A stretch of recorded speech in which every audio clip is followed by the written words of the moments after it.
If you want to insert a checkbox in LibreOffice Writer, this quick tutorial will show you the exact steps in a simple and easy way. Whether you're making a checklist, a form, a worksheet, or just want to add an interactive checkbox to your document, LibreOffice makes it possible with the built-in form controls tools. By the end of this video, you'll know how to turn on the right toolbar, place the checkbox, and make it clickable inside your document. And if this video helps, make sure to hit that like button and subscribe for more simple software tutorials just like this. Alright, let's jump right in. First, open LibreOffice on your computer.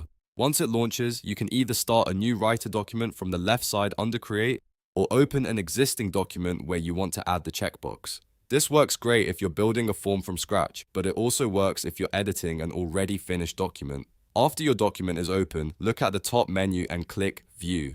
From the View menu, move your cursor to Toolbars and then click Form Controls. This is the important step that brings up the toolbar you need for inserting interactive items like checkboxes, buttons, and text fields. As soon as you click it, the Form Controls toolbar should appear on your screen. If it opens in a small floating bar or docks somewhere on the page, that's completely normal. Now that the toolbar is visible, look for the checkbox icon. It usually looks like a small square box, and that is the tool you need for adding a checkbox to your document. Click that checkbox icon once to select it, then move your mouse to the area of the page where you want the checkbox to appear. Click and drag on the document to draw the checkbox in the exact position and size you want. If it looks a little too small or too large, don't worry, you can adjust it as needed.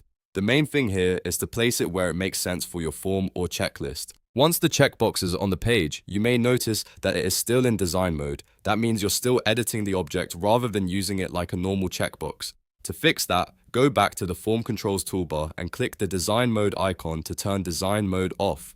This is a very important step because the checkbox will only work properly once Design Mode is disabled. After turning it off, your checkbox is now active and ready to use. You can click it normally just like a real checkbox. If you're creating a list, a survey, a simple approval form, or a printable task sheet, this feature can save you a lot of time and make your document look much more professional. And that's it. You've successfully inserted a checkbox in LibreOffice Writer. It's a very useful feature once you know where to find it, and now you can repeat the same process anytime you need more checkboxes in the same document. If this tutorial helped you out, please give it a like and subscribe to the channel for more practical LibreOffice and productivity tips. Thanks for watching, and I'll see you in the next one.